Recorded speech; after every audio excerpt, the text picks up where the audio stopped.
Good Sunday morning, and thank you for your interest in the Geneva class, virtual edition. Today we are entering into the 18th chapter of the Gospel of John. Having finished, John will turn to the narrative. He discussed and presented to us the upper room discourse and also the intercessory prayer. These all in the words of Christ. We've analyzed those for several weeks now. Now we come to the events that lead to the cross.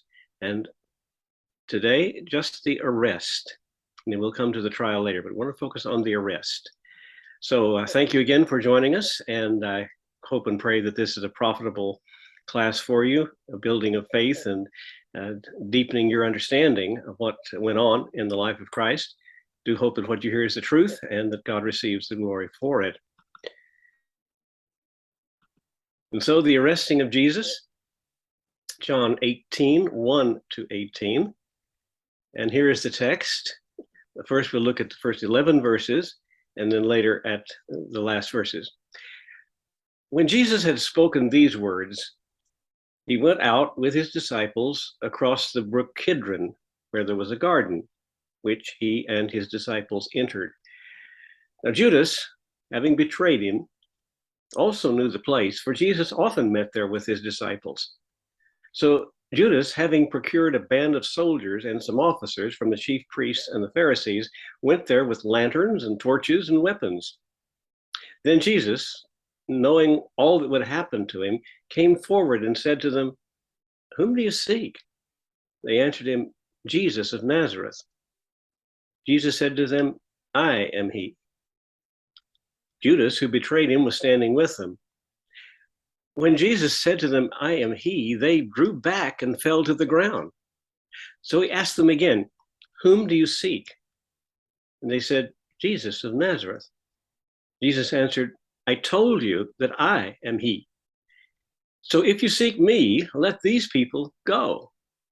This was to fulfill the word that he'd spoken, "Of those whom you gave me, I have lost not one." Then Simon Peter, having a sword, drew it and struck the high priest's servant and cut off his right ear. The servant's name was Malchus. But Jesus said to Peter, "Put your sword into its sheath.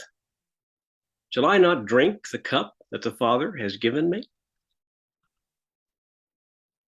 Now, John has a way of including details. We've seen that before. And he certainly does so here. Always, of course, he does so by inspiration. Sometimes John supplies information that the synoptic writers, Matthew, Mark, and Luke, did not provide.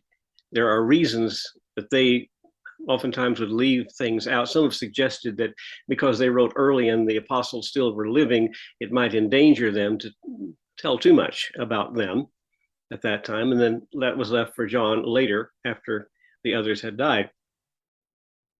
We don't know exactly. But I think also his details, the things he includes, have a purpose to help us root the events of Jesus' life in the context of God's plan for salvation. And I want us to notice some of that today. Now, this section of text, any section of text that we are studying, we have to ask questions of the text. That's the way to understand. We don't just read it and let it pass, but we stop and look at it deeply in order to gain a deeper and more accurate understanding. Now, even if we can't answer all the questions that we put to the text, just the pursuit of it leads to greater understanding. So when we do that, we become biblical investigative journalists, biblical detectives, biblical historians. Well, let's apply that today. Now, first of all, as we enter into these last days, how do we look at them? And I think we look at them very differently as believers from unbelievers. People in the, may I say, secular society, secular world, non-believing world, would look at these events and they would say, this is a tragedy. Here's a young man, about 33 years of age, compassionate, kind, brilliant, but unjustly arrested and subjected to a horrible death by crucifixion and abandoned by the God he claimed to be his father. Now, That certainly is the view of the unbelieving world today, the secular world. But I think the disciples also had that feeling, you know, they were so chagrined, so upset by the fact that Jesus was leaving them. And then, of course, when he did leave, it just seemed like everything was lost. And the plans that they had hoped Jesus would accomplish by restoring Israel to its former independence and even glory, that is gone. So from that standpoint, Jesus was a failure. That all of this was just an exercise in futility. However, from the believer standpoint, it was a great triumph because we see Jesus in control of everything, carrying out a plan of redemption. And that, I think, is what John is doing in giving us these particular details. Now, let's look at the text where John talks about the brook Kedron. Did you know that John is the only writer, the only one of the biographers of Christ who mentions the brook Kedron? Linsky says it should more accurately be called the winter brook Kedron because water flowed in it only during the winter, which was the rainy season. And it was located in a declivity, low place between the walled city of Jerusalem and the Mount of Olives on the east. Matthew Henry says it was often called the Black Brook, that because of the darkness of the valley that it ran through, or perhaps the color of the water having been tainted with the dirt of the city of Jerusalem. And also, the brook Kedron carries a very negative connotation. David crossed the Kedron in his flight from his son Absalom during Absalom's revolt against his father, and David went across the brook and up the Mount of Olives. Also, godly kings of Judah, like Asa, Hezekiah, and Josiah, would burn and destroy idols at the brook Kedron. They found these idols other places throughout, and they would bring them there, and they would destroy them there. And furthermore, a tradition developed that into that brook, abominable things were cast. So it had a very negative connotation. Now think about that. And so Matthew Henry says, Christ, being now made sin for us, that he might abolish it, that is, abolish sin and take it away, began his passion by the same brook. This brook that had a reputation of being a location where abominable things were destroyed becomes the crossing point where Jesus goes to destroy the abomination of sin. Now, the garden. Do you know the garden is mentioned only by John? And you might be surprised because no doubt you would say, well, the Garden of Gethsemane, and all of them recognize that. But the synoptics do not call it a garden. The synoptics use the term Gethsemane or Mount of Olives. They never mention garden. John mentions it as a garden and points out that Jesus had been there often. Perhaps he'd even slept there the last 3 nights in its shelter. John doesn't say that, but it is implied that Jesus retreated to that point very often, and for that reason, Judas knew that, and he knew where to find him. Thus, he led this coterie of soldiers to that place. And Jesus deliberately placed himself where he knew Judas would find him. So there's a significance there to the garden as that place of betrayal. And so when the soldiers arrived, he evidently walked out of a gate of the garden. It says he came forward, and that indicates that he came out of the garden in front of it, and that's where he met with Judas and these soldiers who'd come to arrest him. Now, why does John mention garden? Well, we do not know exactly why he used that term, but we can possibly conclude that he was contrasting it with the Garden of Eden, because life began in the Garden of Eden. Spiritual life is going to be, in a way, beginning in the Garden of Gethsemane. Contrasting, in Eden, Adam sinned and fell. In Gethsemane, Jesus suffered and triumphed. In Eden, everything was delightful. In Gethsemane, everything was terrible. In Eden, Adam and Eve, having formerly talked with God, did then turn and talk with Satan. In Gethsemane, Jesus, the second Adam, sought the Father. In Eden, the events took place in broad daylight. In Gethsemane, it took place at night. In Eden, Adam took the fruit from Satan. In Gethsemane, Jesus drank the cup from God. In Eden, Adam hid himself. In Gethsemane, Jesus showed himself. In Eden, God sought Adam. In Gethsemane, the last Adam sought God. And this contrast between the events of Eden and the events in Christ's atonement is discussed by Paul in Romans chapter 5, verses 12 to 19. Listen to this contrast. Therefore, just as sin came into the world through one man, and death through sin, and so death spread to all men because all sinned. For sin indeed was in the world before the law was given, but sin is not counted where there's no law. Yet death reigned from Adam to Moses, even over those whose sinning was not like the transgression of Adam, who was a type of the one who was to come. But the free gift is not like the trespass. For if many died through one man's trespass, much more have the grace of God and the free gift by the grace of that one man, Jesus Christ, abounded for many. And the free gift is not like the result of one man's sin.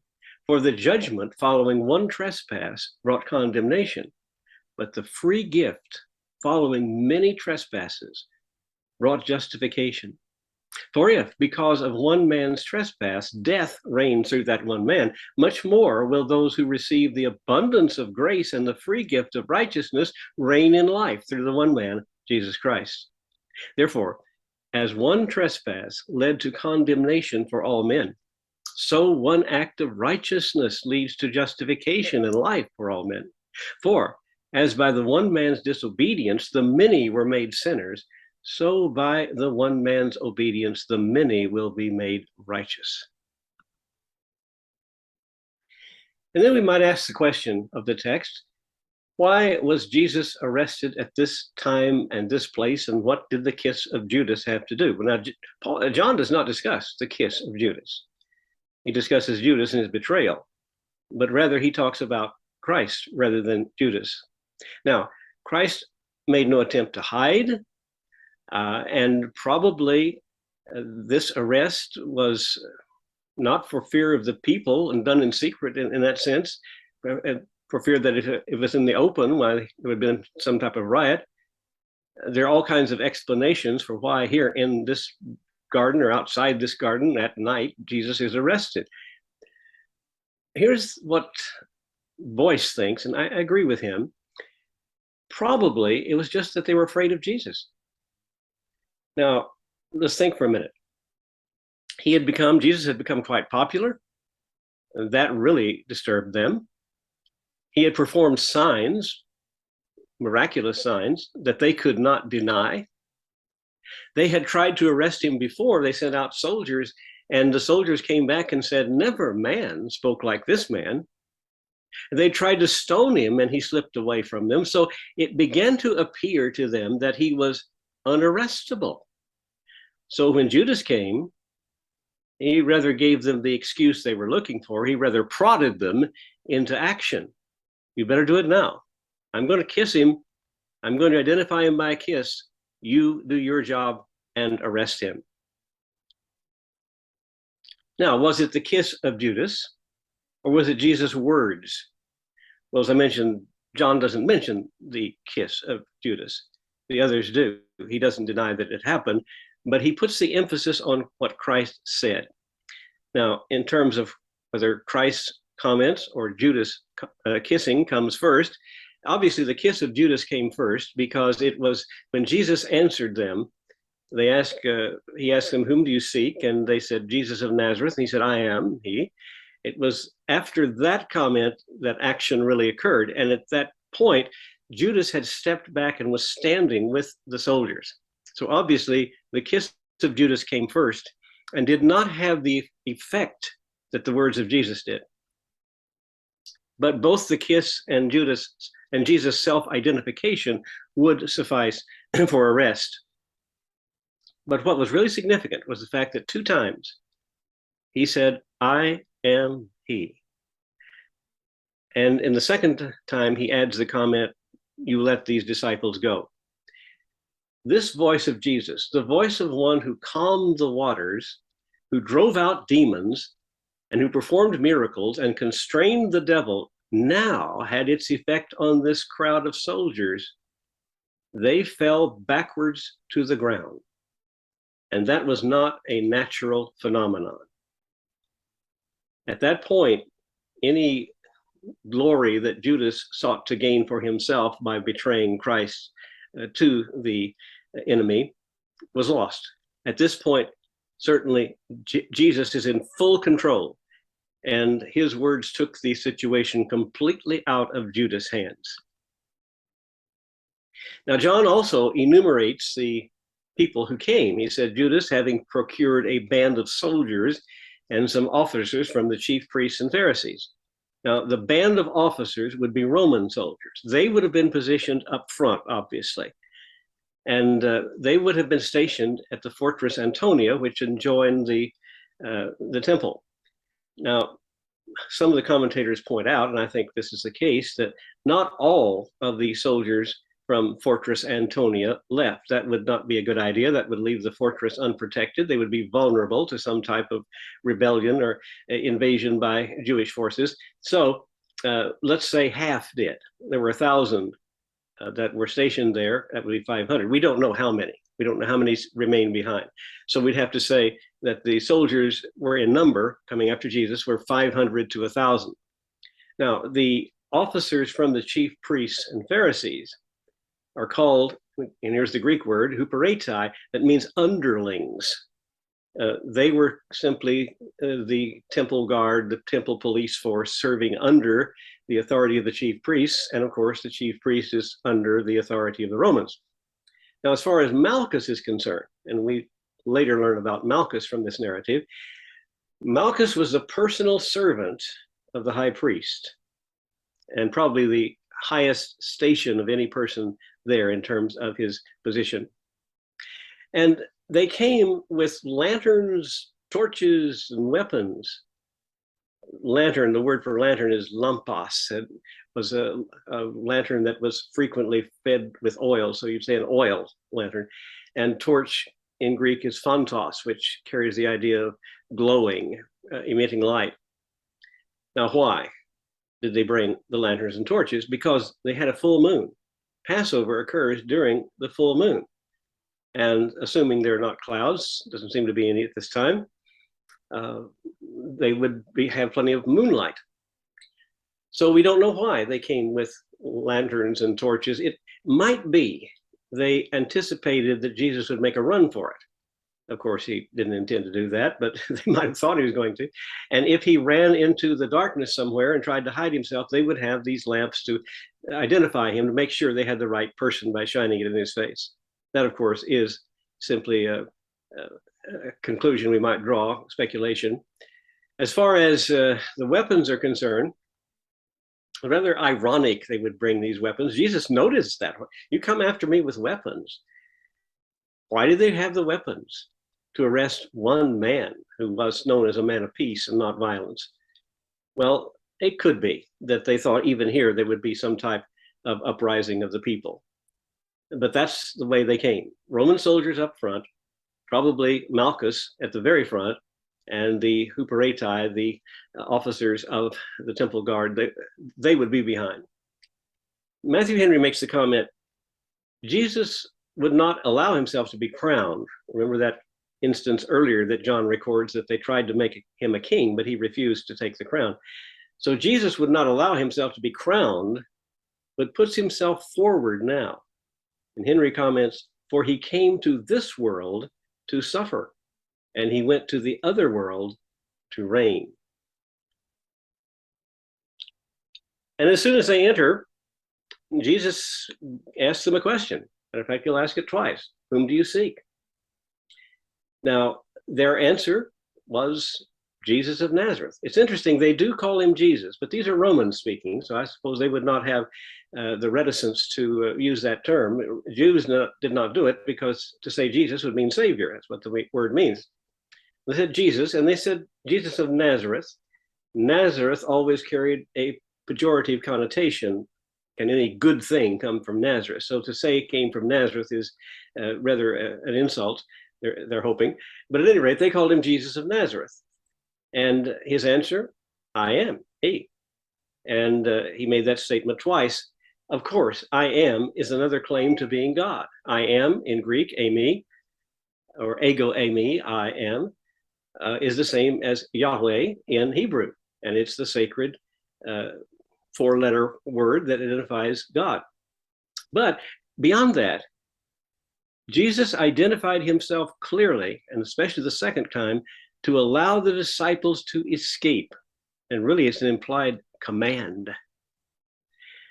And also, all the commentators whom I consulted, all of them agreed, Jesus went willingly, offering no resistance at all, put himself forward.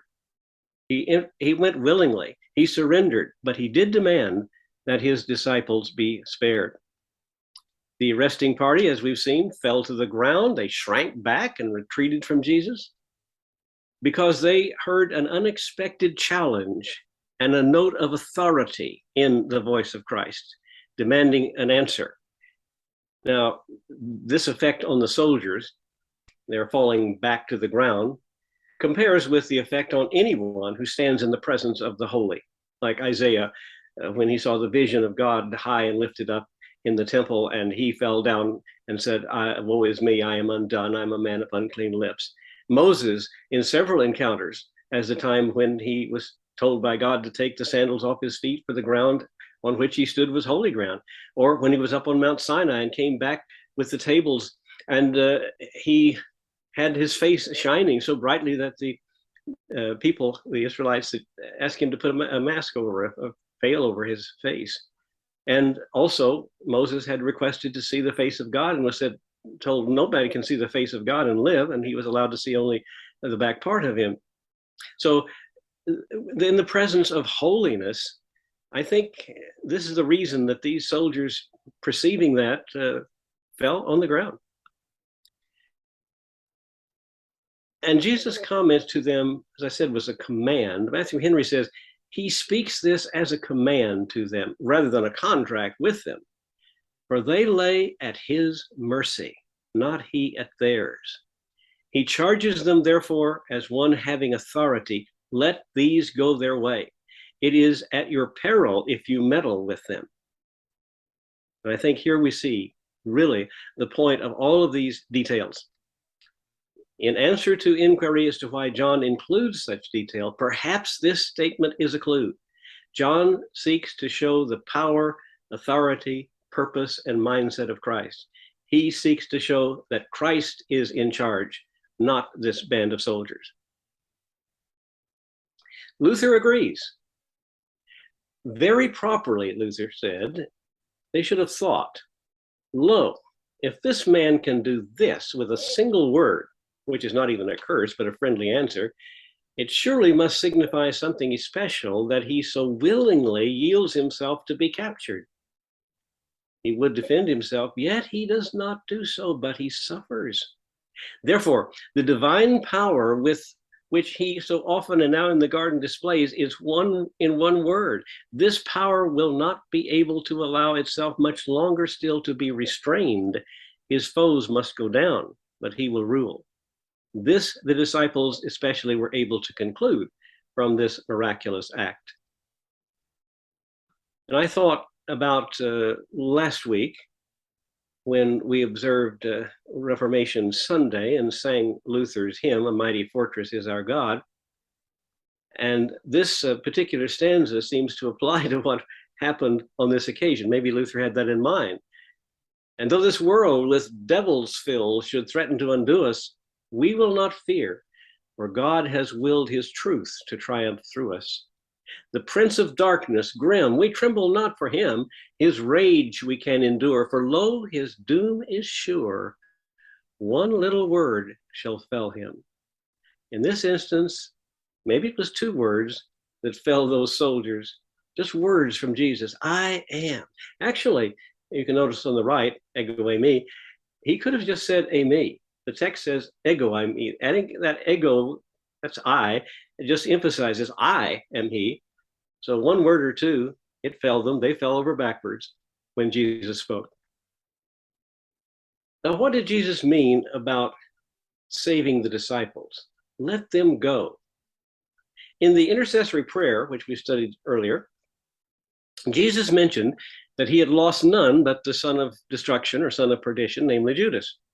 Now, that context suggests lost eternally. In other words, they're saved eternally. But in the garden, the comment suggests not being arrested along with Jesus.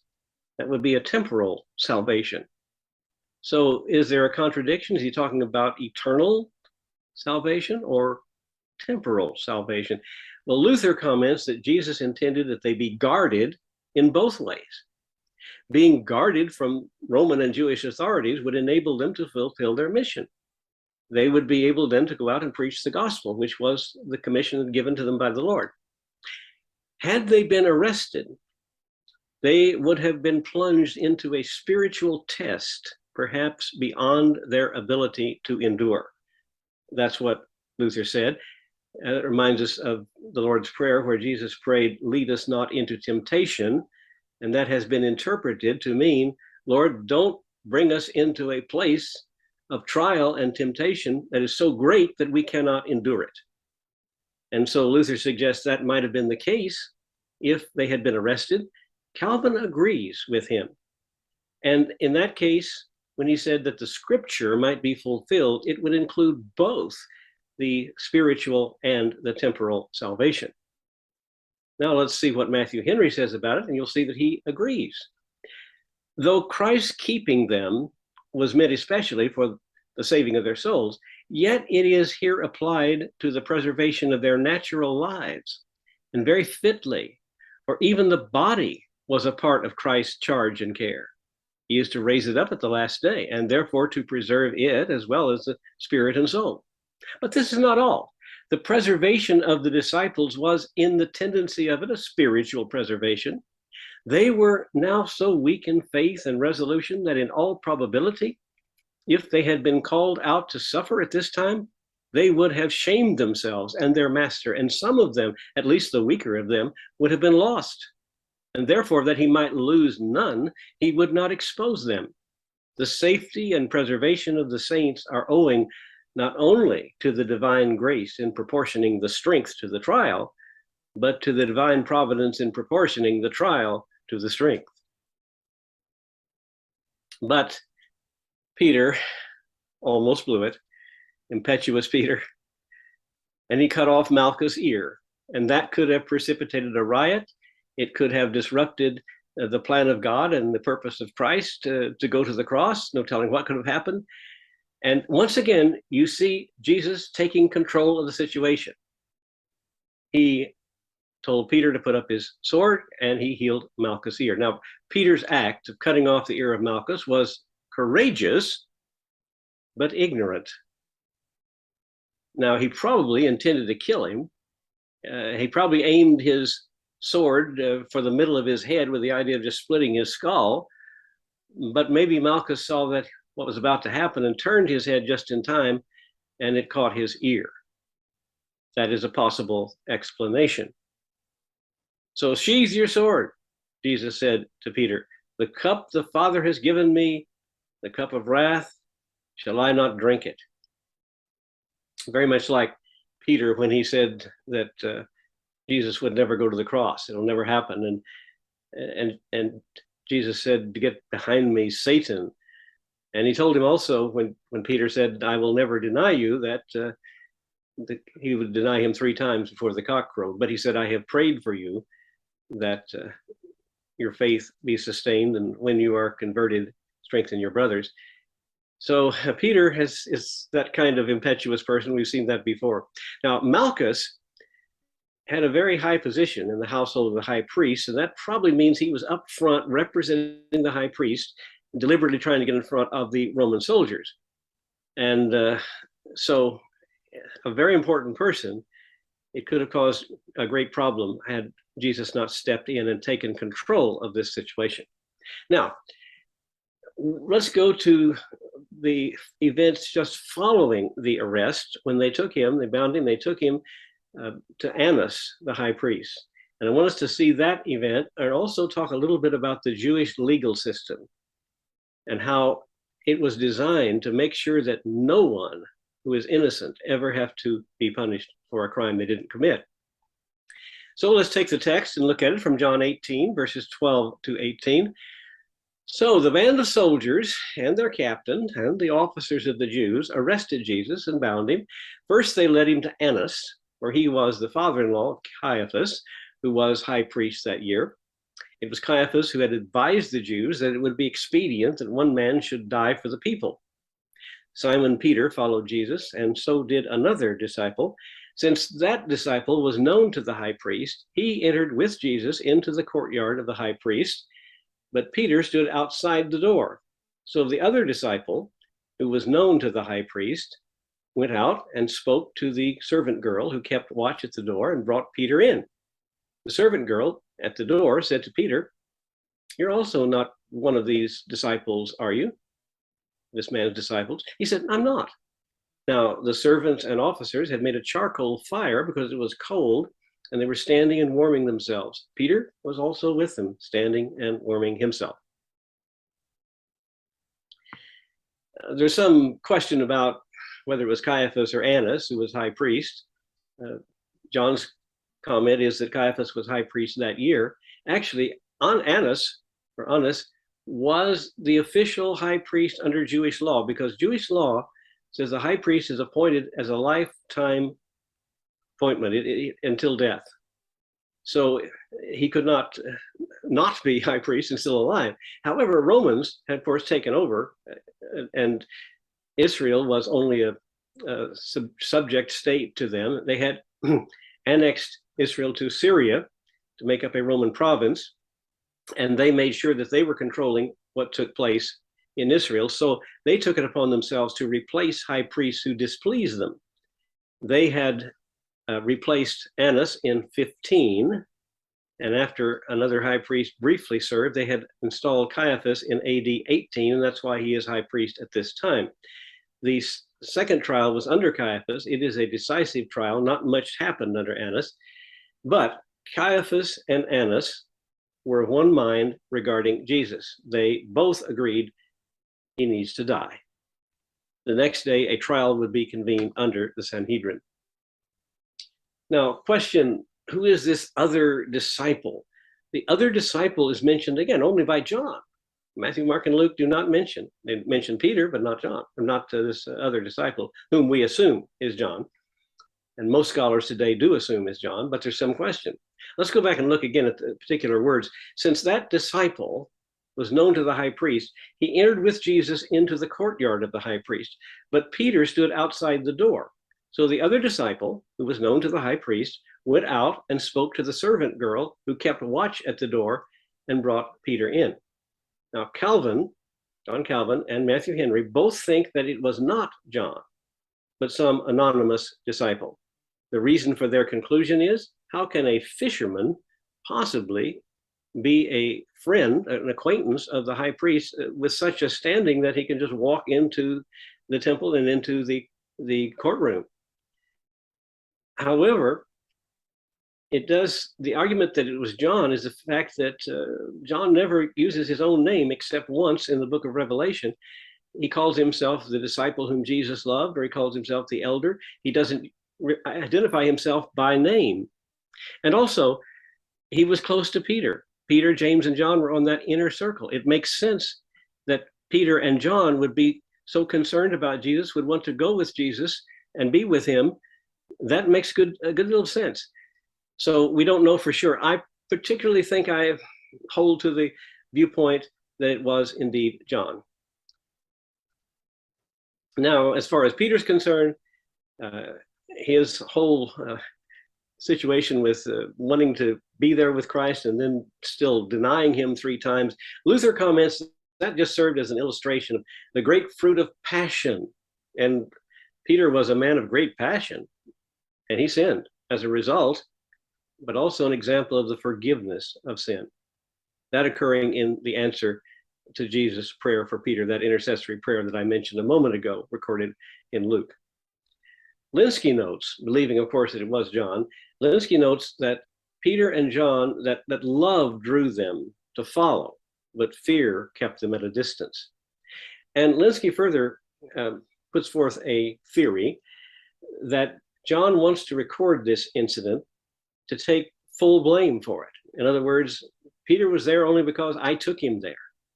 And the resulting denial of Christ, I'll say, it was my fault. That's possible.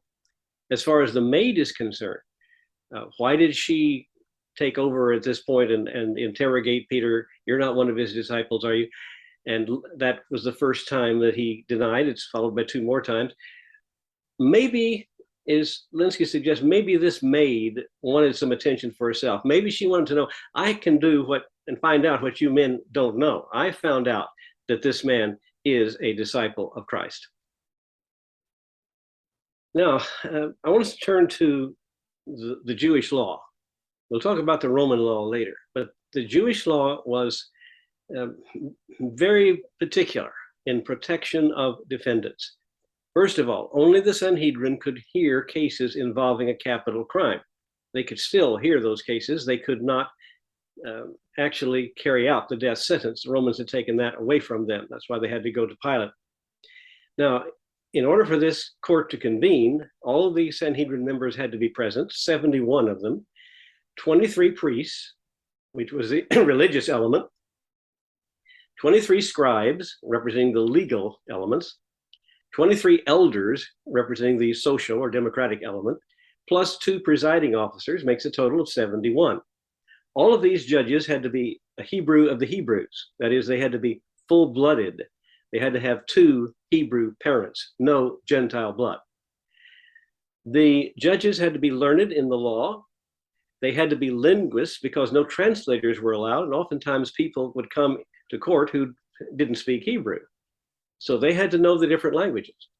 They also had to be humble and of good repute, and they had to recuse themselves if they had any personal interest or involvement in the case. The judges were never allowed to accuse, but also they were not neutral. The judges were required to take the side of the defendant and to seek every means to acquit. It's interesting. It took 37 of the 71 judges to convict. Now, if there was a unanimous vote for conviction, it was void because it was concluded that there was something wrong if all of the judges were to vote for a conviction. The initial guilty vote and sentence could not take place on the same day. There had to be a separation of a complete day between the trial and the sentence. Now, if a majority of votes were cast for acquittal, the accused would be discharged immediately. And there had to always be this intermediate day between the trial and the sentencing. During that day, the judges devoted themselves entirely to the case. They could not eat or drink, do anything that would take their minds off the case. They had to be totally focused on the case. On the 3rd day, when sentencing could take place, again, no one could eat or drink. They had to really focus on the event. And they would poll the judges to see who among them had changed their opinion and who among them had not changed their opinion. If the judges had not changed their opinion, they were required to state so publicly. I hold now to the same opinion I had during the trial.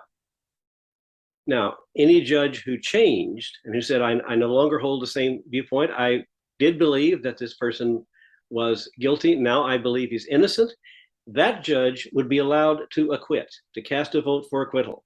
However, any judge who stated that he'd changed his opinion from innocent to guilty was not allowed to condemn. No trial could ever be held at night. It had to be held between the morning and evening sacrifices, that is, during the daytime. Now, if the vote was guilty, then they would begin a procession to the place of execution, often called the death march. But even then, the judges sought new exculpatory evidence even after that death march had started. An officer of the court was placed at the entrance of the judgment hall with a small flag in his hand. A second officer followed the prisoner on horseback, constantly turning back, looking back to that officer standing there at the entrance of the court. And if any new evidence was presented, the first officer would wave his flag to the second, and he would bring the prisoner back. And if the prisoner declared en route to the place of execution that he had thought of some new exculpatory reasons, they brought him back before the judges, and they did that up to 5 times. Now the procession went slowly, preceded by a herald who asked everyone along the way if they had any evidence to give to come forward. In the law, in the Pentateuch, there were 3 cardinal principles that had to be followed. The trial had to be made public. There was entire liberty of defense allowed to the accused, and a guarantee against the dangers of testimony, of self-incrimination or false witnesses, any type of testimony that would put the defendant in danger unjustly. A false witness had to undergo the same punishment as the accused when it was found out that he was a false witness. He would have to do this, have the same punishment. And there would always be a discussion between the accused and the accuser before the assembly of people, all public discussion. And witnesses who testified against the defendant would be the ones who had to inflict the first blows, hence Jesus saying, "Let him who is without sin among you cast the first stone." Now, the testimony had to be complete. It had to pertain to the whole crime, including the mode with which this crime was committed. All witnesses must agree, and they had to declare that they saw one another at the crime scene, as well as seeing the defendant while committing the crime. It took 2 or more witnesses to convict, never on the testimony of one. And these witnesses were examined thoroughly. They had to answer 7 sets of questions. And they themselves, the witnesses, had to be the accusers. And also, they had to have warned the defendant. Prior to the act, they had to warn the defendant of what the law said and the consequences of violating the law. It was called antecedent warning. A person could never be convicted on the basis of his own testimony. He could not be convicted if he confessed. Even if he were a famous prophet, his confession would not be accepted. Now, the witnesses had to attest to the identity of the party, the one charged, and the month and day and hour and circumstances of the crime. Anyone hearing testimony who wanted to speak on behalf of the defendant, anyone, had something good to say about the defendant, or present any evidence that would be favorable to him, would be allowed to speak freely. However, that freedom to speak was not allowed to anyone favoring conviction. When the accused wished to speak, he was given the most profound attention. And so these safeguards, and I think as I went over them, you will see why they were completely disregarded when it comes to the trial of Jesus, and therefore everything was completely illegal. We'll continue this study, Lord willing, next week and look at the trial before Annas and Caiaphas and Pilate. Thank you for your interest. Thank you for being a part of our study today. I hope it's been a profitable journey for you into this teaching of the Gospel of John. Now may the Lord bless you and keep you and make his face to shine upon you and be gracious to you. May the Lord lift up his countenance upon you and give you peace. Shalom.